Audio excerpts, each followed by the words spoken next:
Hello sir. Hi. నమస్తే. Hi నమస్తే చెప్పండి. Yes sir. బంగారం ధరలు మనం చూసుకుంటే కంటిన్యూషన్ గా పెరుగుతున్నాయి. మధ్యలో కాస్త తగ్గితే కాస్త తగ్గుతున్నాయి. ఎలా ఉన్నాయి సార్? ప్రస్తుతం ఎలా ఉన్నాయి? బంగారం ధర మనం పీక్ చూసాం 1,36,000 అలా 1,30,000 చూసాం. అది మధ్యలో కొంత కరెక్షన్ ఒక 78% తగ్గి 1,25,000 దగ్గర స్టాండర్డ్ గా ఉంది. ఇప్పుడు బంగారం ఇదే రేట్లో దగ్గరగా 10-15 రోజులు బట్టి ఇలాగ స్టాండర్డ్ లో ఉంది. సో ఇప్పుడు స్టేబుల్ అయిందంటే ఇంక భారీగా తగ్గే ఛాన్సెస్ అనేవి మనకు పెద్దగా కనపడట్లేదు అని అర్థం, మనకు అర్థమవుతున్న భాష ప్రకారం ఇక స్టాండర్డ్ అవుతుంది. ఇప్పుడున్న పరిస్థితి సినారీ ప్రకారం చూసుకుంటే బంగారం ధరలు ఇప్పుడు 1,20,000 గా చూసుకుంటే 11,550 530 ఉంది. ఇది నిన్న చూసుకుంటే 11,400 అలా ఉంది. సో పెరిగినా తగ్గినా 100-200 రూపాయలు ఇదే రేంజ్ లో నడుస్తుంది. అంటే 1,25,000 1,26,000 మధ్యలోనే బంగారం ధర గత 20 రోజులు బట్టి ఉంది. బంగారం ధర భారీగా తగ్గట్లేదు, భారీగా పెరగట్లేదు. ఇలా కానీ ఉందంటే next moment will be high అని ఎక్స్పెక్ట్ చేస్తాను. ముందు జరిగింది కూడా అదే, డౌన్ ఫాల్ తక్కువ. కానీ సిల్వర్ కూడా అంత ఒక రేటు దగ్గర ఆగి 1,60,000 దగ్గర ఉంది. 1,58,000 1,60,000 1,62 ఇక్కడ తిరుగుతుంది. సో అయితే 1,000-2,000 పెరుగుతుంది, అయితే 1,000-2,000 తగ్గుతుంది సిల్వర్.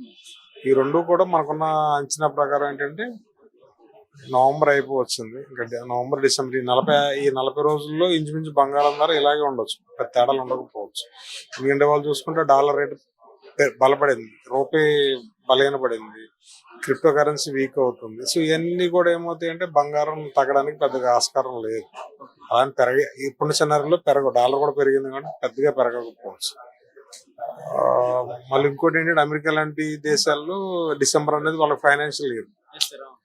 సో ప్లస్ ఇంకోటి వాళ్ళకి చాలా ప్రపంచంలో ఇండియా లాంటి ఒక 10-20 దేశాలు తప్పించి ప్రపంచం అందరికి ఈ క్రిస్మస్ అనేది పెద్ద ఫెస్టివల్, న్యూ ఇయర్ అనేది ఒక పెద్ద ఫెస్టివల్ ఇండియా లాంటి దేశాలు వదిలేస్తాయి. సో ఇప్పుడు వాళ్ళందరూ ఒక ఫెస్టివ్ మూడ్ లో ఉంటారు. వాళ్ళకుంది ఒకటే ఫెస్టివల్, పెద్ద ఫెస్టివల్. సో డిసెంబర్ 25 అనేది జనవరి 1 కూడా కంటిన్యూటీలో ఉంది కాబట్టి వాళ్ళందరూ కూడా ఫెస్టివ్ మూడ్ లోనే ఉంటారు. సో డిసెంబర్ కొంచెం బంగారం ధరలో పెద్ద మార్పులు కనపడకపోయినా జనవరి నుంచి బంగారం ధరలో మనం చాలా చేంజెస్ చూస్తాం. అంటే చేంజెస్ అంటే తగ్గుద్దా పెరుగుద్దా అని కాదు, తగ్గేదానికి ఛాన్సెస్ తక్కువ కానీ పెరిగే ఛాన్సెస్ ఎక్కువ ఉన్నాయి. జనవరి నుంచి పెరిగే ఛాన్సులు ఎక్కువ ఉన్నాయి అంటున్నారు. సో అంటే తీసుకుంటే ఒకవేళ ఈ లోపే అంటే ఈ టైంలో తీసుకోవచ్చు అంటారా? నేను ప్లాన్ చేసుకోం. ఇప్పుడు మీకు లాస్ట్ టైం కూడా ప్లాన్ చేసుకోమని చెప్పి కూడా ప్లాన్ చేసుకోమని చెప్తాను. కొంతమంది ఆలోచిస్తారు ఇంకా తగ్గుద్ది కదా, ఇంకా తగ్గుద్ది. మీ ఆలోచనని తప్పట్టడానికి లేదు, కాకపోతే తగ్గుద్దా లేదనేది కరెక్ట్ గా తెలుసుకుని వెయిట్ చేయండి. అది మేము చెప్పేది ఏంటంటే బంగారం ధరలరే కొనుక్కొనపోయేదన్న ఫీలింగ్ మనకు ఉండొద్దు. నాకున్న ఎక్స్పీరియన్స్ ప్రకారం గత 20 ఏళ్ళ బట్టి నేను చూసిన థియరీ ప్రకారం జనవరిలో పెద్ద మార్పులు ఉండకపోవచ్చు, కానీ జనవరి నుంచి అయితే బంగారం ధరలో మనం చాలా మార్పులు చూస్తాం. సార్ దీన్ని ఎలా చూడొచ్చు సార్? అంటే ఒక డేకి సెకండ్ డే థర్డ్ డే 1,000 తగ్గుతుందని, ఒక 500 తగ్గుతుందని, సో ఇదంతా మార్కెటింగ్ స్ట్రాటజీ అని చెప్పి, సో అదంతా ఏముంటుంది అంటారా? బంగారంలో స్ట్రాటజీ ఉండదండి, ట్రేడింగ్ ఉంటది. ఎందుకంటే ఇది యూనివర్సల్ కమోడిటీ. ఒక ఇండియా అనేది దాంట్లో ఒక చిన్న దేశం అంతే. గోల్డ్ వినియోగించే దేశాలు ఇండియా అనేది ఒక చిన్న దేశం. సో ఈ ట్రేడింగ్ అనేది 24/7 నడుస్తూనే ఉంటది. ఏంటంటే ఇండియా మార్కెట్ ప్రకారం మార్నింగ్ 9:30కి స్టార్ట్ అవుతుంది, 3:30కి అయిపోతుంది. ఇదే దుబాయ్ మార్కెట్ వెళ్ళేసరికి అక్కడ టైం ప్రకారం అక్కడ స్టార్ట్ అవుతుంది. సో ఏంటంటే ప్రపంచం అంతా ఇది కంటిన్యూటీలో నడుస్తూనే ఉంటుంది ప్రాసెస్. ఇండియాలో మార్కెట్ ఈరోజు క్లోజింగ్ 1,20,000 దగ్గర ఆగింది అనుకుంటారు, మార్నింగ్ ఇండియాలో మళ్ళీ 1,20,000తో స్టార్ట్ అవుతుంది.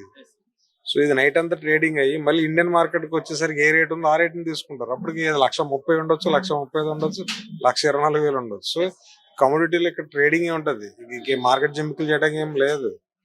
సో ప్రపంచవ్యాప్తంగా మనం పడుకున్నప్పుడు ఏదైనా సంఘటన జరిగి దాని ఇంపాక్ట్ కూడా బంగారం ఇప్పుడు పెరిగిపోతే అలా మళ్ళీ చూసేసరికి బంగారం ధరలో భారీ మార్పులు చూడొచ్చు. టీవీలో వస్తుంది, స్కోలింగ్ వస్తుంది చూసారా, భారీగా పెరిగిన బంగారం ధర. అలా చూసి తెలుసుకోవడం తప్ప మనం రాత్రిలో కాపలా కాలేం కదా.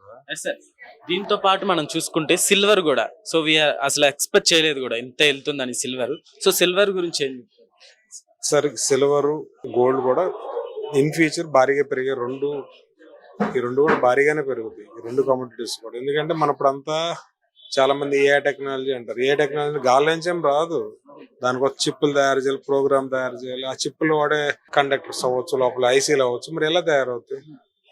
ప్రీమియం ప్రొడక్ట్లో ఈ కండక్టర్స్ కింద ఈ వెండి కానీ గోల్డ్ కానీ అదర్ మెటల్స్ కానీ వాడుతున్నారు. సో వాటి వినియోగం పెరిగింది.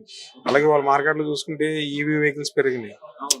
సో ఇదన్నిటిలో కూడా వాడేవి సెన్సార్లు ప్లస్ చిప్పులు అవ్వచ్చు, ఐసీస్ అవ్వచ్చు, అన్నిటిలో కూడా కాంపోనెంట్ కింద వన్ ఆఫ్ ది కాంపోనెంట్ కింద వెండిని కూడా వాడేస్తున్నారు. కాబట్టి వెండికి ఇండస్ట్రియల్ డిమాండ్ ఎక్కువ ఉంది. కమోడిటీ తాలూకా డిమాండ్ అలా ఉంటది. సో ఇవన్నీ కూడా మార్కెట్ లో ఆటోమేటిక్ గా జరుగుతూనే ఉంటాయి. సో మనకి నియర్ బై ఫ్యూచర్ లో మన స్మార్ట్ థింగ్స్ ఇంకా పెరుగుతాయి. సో ఇండస్ట్రియల్ డిమాండ్ పెరిగే కొలది వెండి అనేది మన చేతికి అందన కూడా అందకపోవచ్చు. ఎందుకంటే ఇప్పుడు 1,50,000 ఉంది. మాకు నెక్స్ట్ 3-4 years లో వెండి అనేది డబుల్ లేకపోతే డబుల్ కన్నా ఎక్కువ అవ్వచ్చు అనేది మార్కెట్ అంచనా ఉంది. ఓకే. ఎలా ఉంది సార్? అంటే ఇప్పుడు స్టోర్స్ లో మనం చూసుకుంటే సో ఎలా ఉంది షాపింగ్, ఎలా ఉంది? అంతా కస్టమర్స్ కాస్ట్ పెరుగుతూ ఉంది కదా, సో ఏమైనా సేల్స్ ఏమైనా తగ్గాయంట? సేల్స్ మీద ఇంపాక్ట్ ఉంటదండి. మెయిన్ ఎంత కొంత ఉంటది, లేకుండా ఉండదు. కానీ అలాని బంగారం వెండి కొనడం ఆగిపోతుంది. ఎందుకంటే వాళ్ళు కొనేవాళ్ళు కొంటారంటారు, ఆగిపోతారు. కొత్తగా ఇప్పుడు ఒకప్పుడు అంటే రూపాయల కోసం ఎదుకున్న రోజులు వాళ్ళ హైదరాబాద్ లో ఒక్కొక్కళ్ళు సాఫ్ట్వేర్ లో అవ్వచ్చు, రకరకాల సెక్టార్లు సెటిల్ అయిపోయి ఉన్నారు. సో వీళ్ళు అలా ఆలోచించారు. మీరు అనేది ఏంటంటే రూరల్కి వెళ్తే పాపం వాళ్ళు వ్యవసాయం మీద లేదా ఇంకో దాని మీద డబ్బులు వస్తేనే కొనుక్కుంటారు. హైదరాబాద్ నగరానికి ఆ ప్రాబ్లం లేదు కదా. ఇక్కడ ఎవరు వ్యవసాయం చేస్తున్నారు? హైదరాబాద్ ఎవరైనా వ్యవసాయం చేస్తున్నారు కదా. ఆల్మోస్ట్ అందరు సెటిల్డ్ ఆర్ ఎంప్లాయీస్. సో వీళ్ళకందరికి ఫిక్స్డ్ ఇన్కమ్స్ ఉన్నాయి. సో వాళ్ళ సేవింగ్ బట్టి వాళ్ళు కొనుక్కుంటారు. ఇది మనం రూరల్కి వెళ్ళిపోయినా మనం ఇలాగ కోస్టల్కి వెళ్ళిపోయినా ఏంటంటే అక్కడ వ్యవసాయాధారిత జనాలు కాబట్టి వాళ్ళకి ఇన్కమ్ అనేది ఇయర్లీ ట్వైస్ సింగిల్ టైం వస్తుంది. ఆ టైంలోనే కొనడానికి ప్రయత్నిస్తారు. హైదరాబాద్ నగరంలో ఇలాంటి మెట్రోపాలిటన్ సిటీస్ లో అలాంటి పెద్ద ఇష్యూస్ ఉండవు నాకు తెలిసి. ఎందుకంటే సేల్స్ లో పెద్ద ఇంపాక్ట్ ఉండదు. కాకపోతే కొనే వాల్యూమ్ లో చిన్న పెద్ద అవుతుంది అంతే. సార్ అట్లా ఇప్పుడు చూసుకుంటే డైమండ్ సార్, అంటే ఈ టైంలో గోల్డ్ కంటే కూడా డైమండ్ తీసుకుంటే బెటర్ అని డైమండ్ కి ఎక్కువ మగ్గు చూపిస్తున్నట్టు తెలుస్తుంది. సో దానికంటే ఇది బెటర్ అంటారు సార్? మీ ఆలోచన నాకు తెలియదు, కానీ డైమండ్ ని చూస్ చేసేది ఒక 100 అనేది ఒక నెంబర్ తీసుకుంటే డైమండ్ వైపు వెళ్ళేది 2-3% పీపుల్ అండి. మోస్ట్ ఆఫ్ 97 పీపుల్ బంగారం వైపు చూస్తారు. ఈ 3% పీపుల్ ఏంటంటే దాని గురించి పరిపూర్ణ నాలెడ్జ్ ఉండి దాన్ని మార్కెటింగ్ చేసుకోగలం అన్న వాళ్ళు మాత్రం డైమండ్ వైపు వెళ్తారు. Most of the people diamond జోలికి వెళ్ళారు, డైమండ్ ఇన్వెస్ట్ చేయరు. డైమండ్ కాస్ట్ ఎలా ఉంది సార్? అంటే అది రేపో రేట్ ప్రకారం ప్రతి 3 months కి 6 months కి అది మారిపోతూనే ఉంటది, పెరుగుతూ ఉంటది, తగ్గుతూ ఉంటది.